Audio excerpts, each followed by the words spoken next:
is fine, and you don't want to take a bad shot. McKinley Wright's going in. McKinley Wright puts Colorado back up. Dodge is going. Let him go. Dodge is going to go. Dodge puts it up. No! Is there a foul call? There was a foul. A foul call on the shot. Wow. Colorado can't believe it. Tad Boyle cannot believe it. Well, that was a tough one as the Buffs wrapped up the regular season last Saturday in Utah. Hi, everybody. Welcome to the Buffalo Stampede. I'm voice of the Buffs, Mark Johnson. Tad Boyle joining us here for a few minutes. Buffaloes end the season on a 4-game losing streak. Ends on a controversial type situation.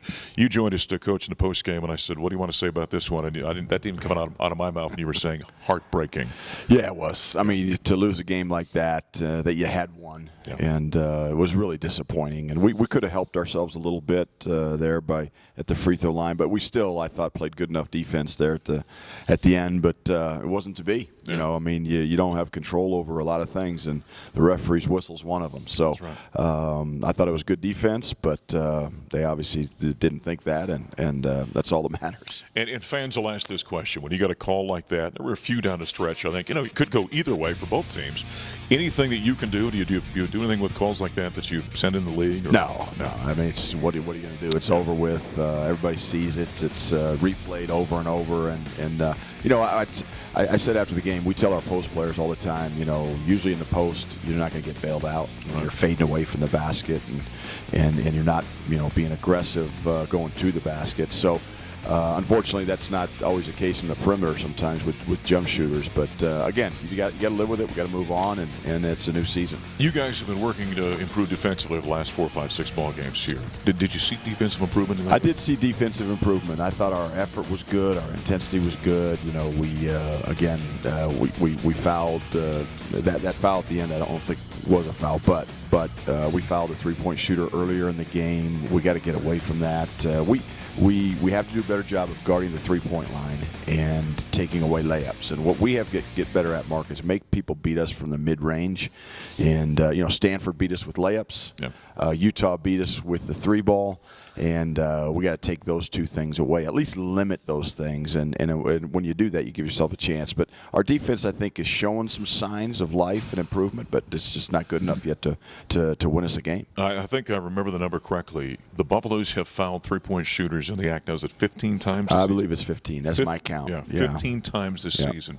You want guys to close out. Take us through what you coach guys to do in that circumstance. Well, yeah, we want to contest shots. We want to shake hands with them at the top of their shot. We certainly don't want to touch their arm. We don't want to touch their body. We want to close out.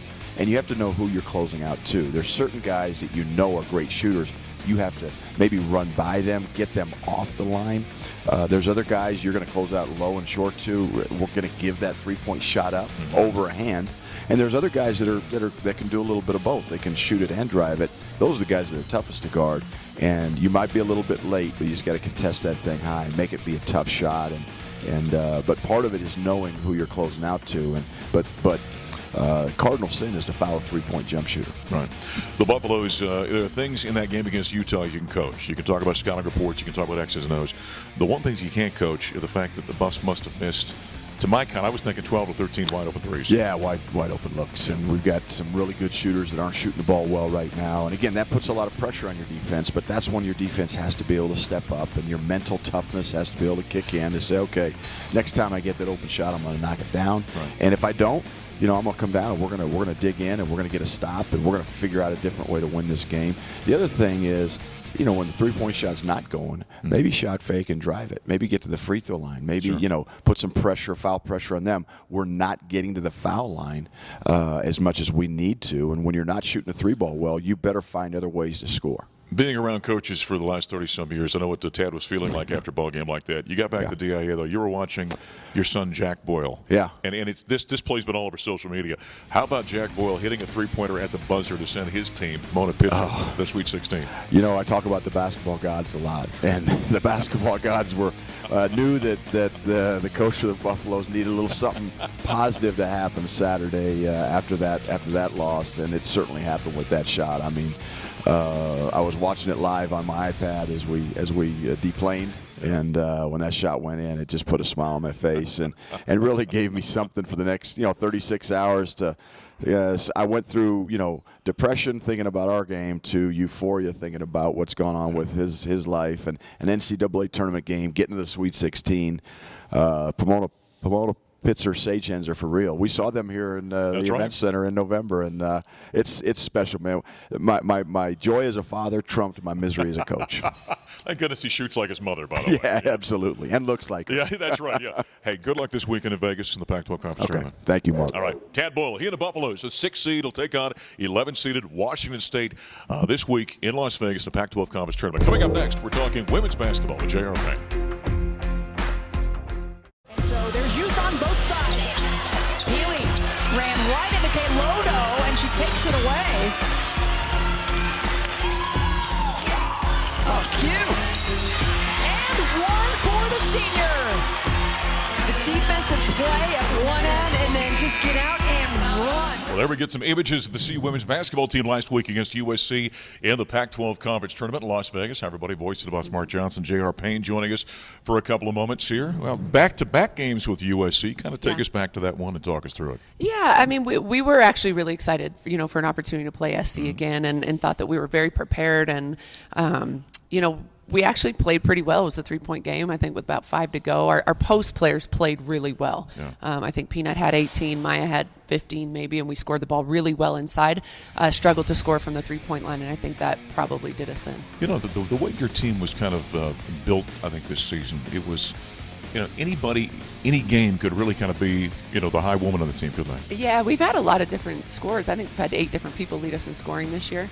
Yeah. We just have yet to have everybody sort of hit on the same night. Right. And that goes back to that consistency thing we talk about all the time. Yeah, definitely. And when we're getting deeper and deeper into season, playing against a bunch of really good teams in the Pac-12, you have to have that. I mean, we don't all need to be perfect on the same night, but we do need to all sort of be hitting on all cylinders. I think I joked with you last week about how easy the scouting report was, back-to-back games with USC.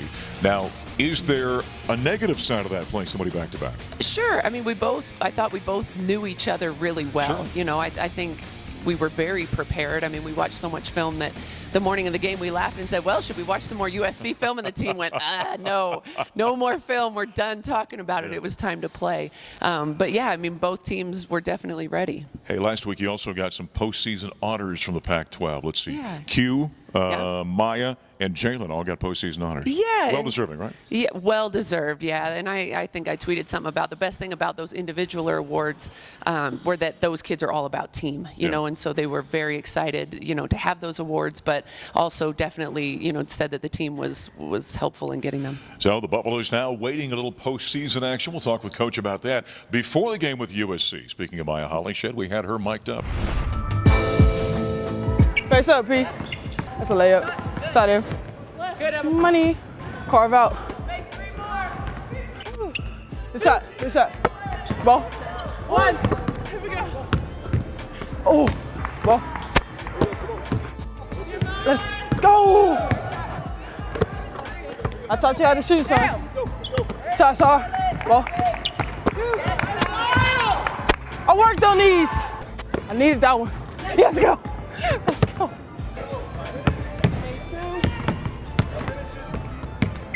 Hey, Peanut. Play. There we go. Oh, yeah, keep.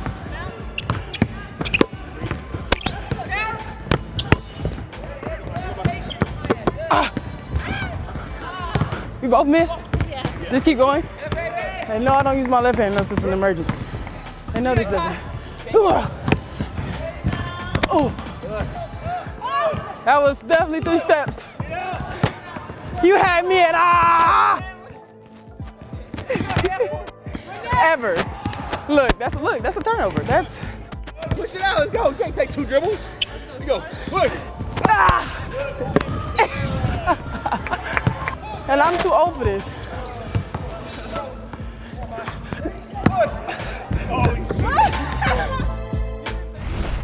A little behind the scenes mic'd up there with Mya Hollingshed, who's turned out to be a fantastic player for J.R. Payne's team, and an interesting personality when we have her on the show. Yeah, Mya is definitely one of the most fun players we've ever coached. You know, it's really been fun to watch her grow over the last 3 years. Yeah, I was going to say, is she a vocal player? She's actually not for as fun as she is.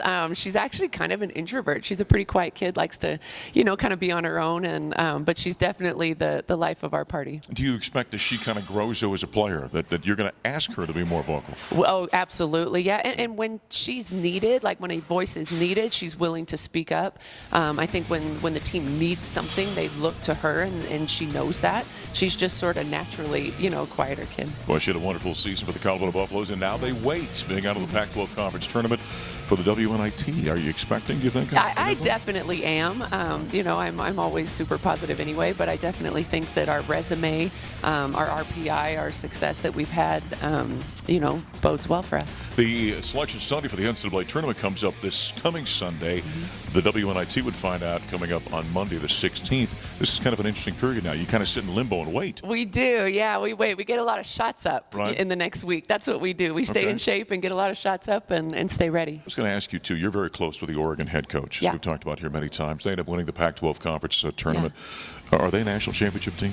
Oh, I definitely think so. I mean, South Carolina was pretty dominant this weekend as well. Yes, without question. They won their conference tournament by about 25 or so as well. But I've said all along, I think Oregon's the best team in America. I think they have the best player in America in Sabrina, and we'll see. It'll be exciting. Well, when it comes postseason, are you a Pac-12 cheerleader? Oh, sure, absolutely. Yeah, I'm cheering for everybody in the Pac-12. Love it. Hey, good luck when the postseason gets here for you. All right, thank you. All right, head coach J.R. Payne, they'll be waiting on the WNIT. That will come up most likely either Sunday night or Monday. They'll find out about postseason play. Coming up next, we're going to talk women's lacrosse. Great weekend for the lacrosse team.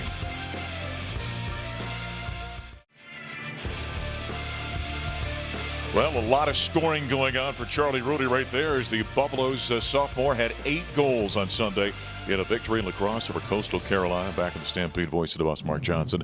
And here she is, the Michael Jordan of lacrosse. Maybe? What do you think? Maybe. 8 goals in 1 game. How was that for you?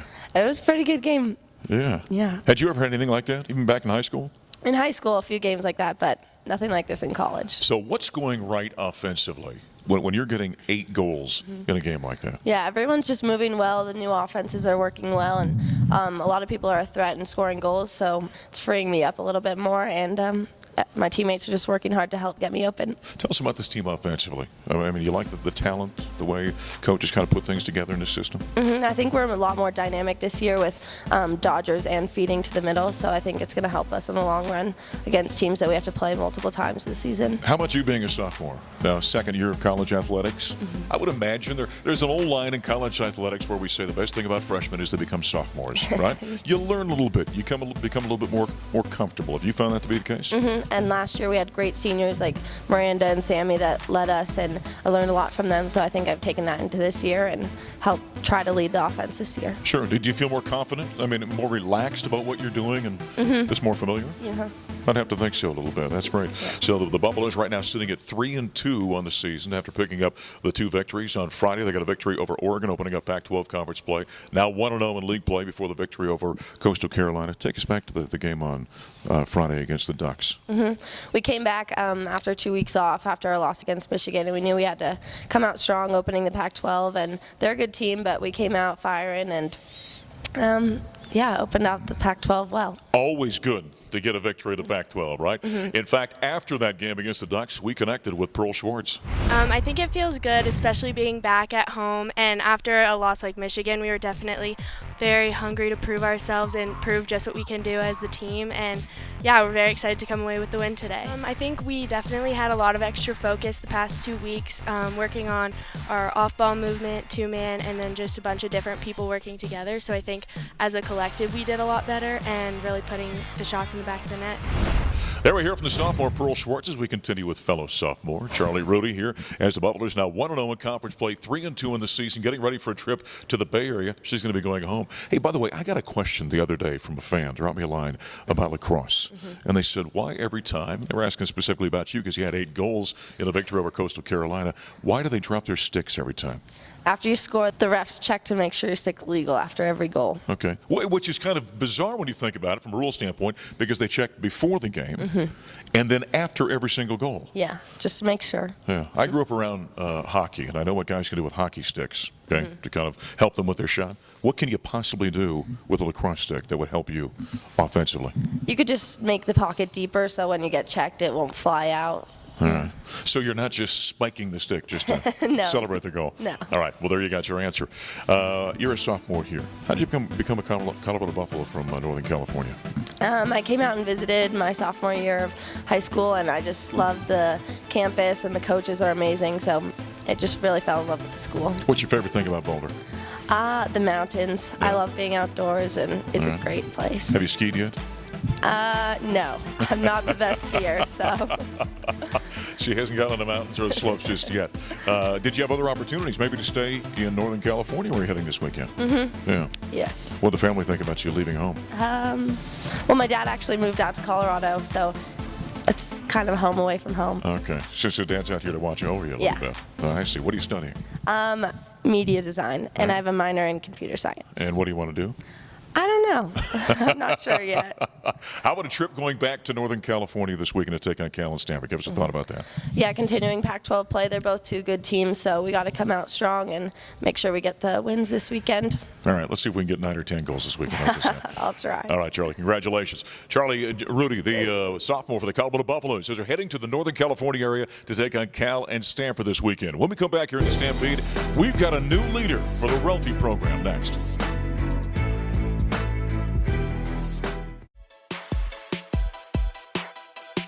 Well, congratulations to the great Danny Jones, the Mountain Region Track Athlete of the Year. We're back here in the Stampede, voice of the Buffs, Mark Johnson. It's not often I get to wear my hat, as I do every day, but here on the show, since Taylor Stratton's here, the new program manager for the Live Ralphie program. Congratulations. What an honor for you. Thank you so much. I could not be more excited about it.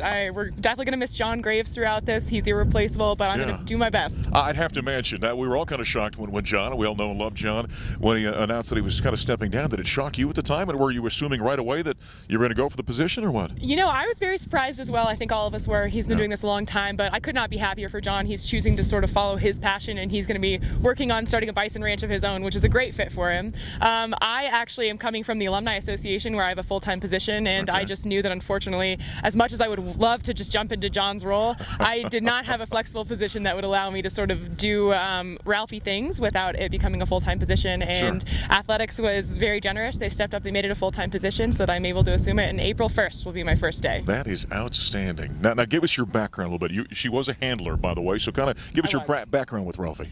So I'd never seen Ralphie before. I grew up kind of in the middle of nowhere, southern Colorado, about halfway between Colorado Springs and Canyon City. I give directions to my house in mile marker signs. So if you're ever by mile marker 34, come stop and say hey. I'd love to see you.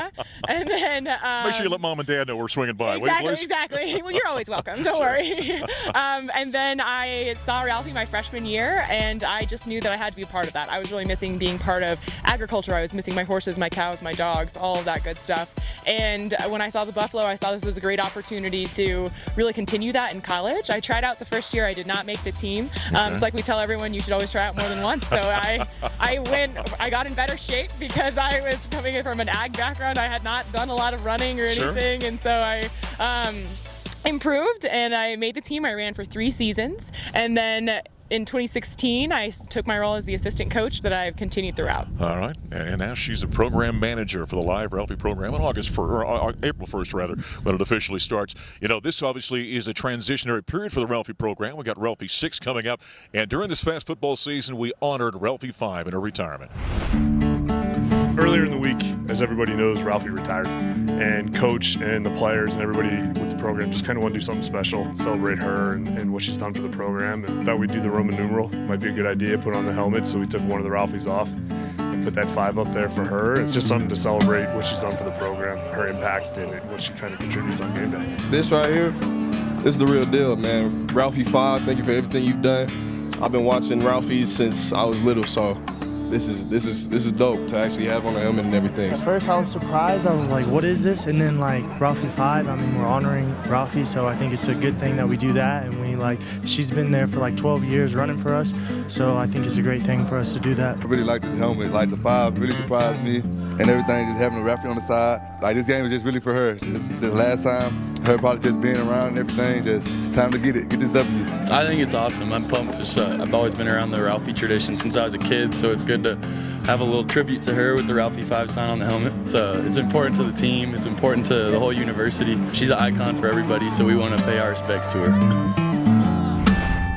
So we say goodbye to Ralphie 5 and hello to Ralphie 6 as we continue with the new program manager for the Live Ralphie program. All right, Ralphie 6, this has got to be a heck of a process. So you're jumping into a brand new job and you're transitioning to a new Ralphie. How's that coming?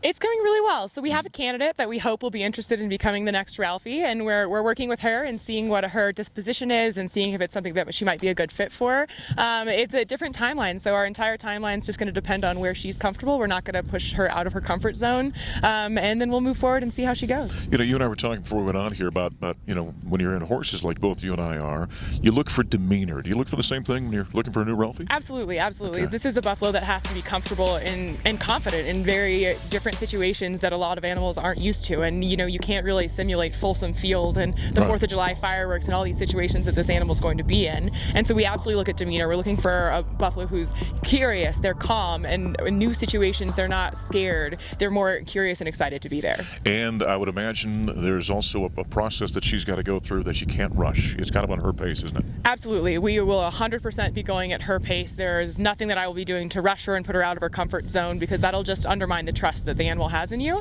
as I'm sure you know with your horses. Oh, yeah. And so our whole job is to make sure that she feels comfortable and confident, and that she knows that we will not be putting her in a situation that she won't be successful in. Awesome. You know, and John gave me a hard time for years. He said I was too old and over the hill to be a Ralphie handler. But what is the key to being a Ralphie handler, by the way? For me, I think it's various keys. So definitely athleticism. My athletes, they have a very unique job. They do different things throughout there, but a lot of what we do is talking about what we do, and so we definitely consider personality as well. They need to be flexible, team-oriented, and willing to sort of perform well under pressure. When do you have tryouts for Ralphie? We actually just shifted it this year. So historically they've been in the spring at the same time as the spring game, but what we found is that a lot of our seniors were actually graduating in the fall, and so that left us a little bit shorthanded in the spring. And so for the first time we had tryouts in the fall, and we have a set of new newbies coming on, and they're doing great. They're doing wonderfully. Well, there's something perfect about the fact that you're coming in as the program manager and you got a brand new Ralphie along with you. I'm excited about it. You'll both be rookies together. We will. We're gonna learn along the way. I like it. Kelly, congratulations. Thank you so much. All right, the brand new program manager for the Ralphie program, Taylor Stratton, joining us as we put a wrap on this week's Buffalo Stampede. I'm voice of the Bus, Mark Johnson. Thanks for joining us. We'll talk to you next time.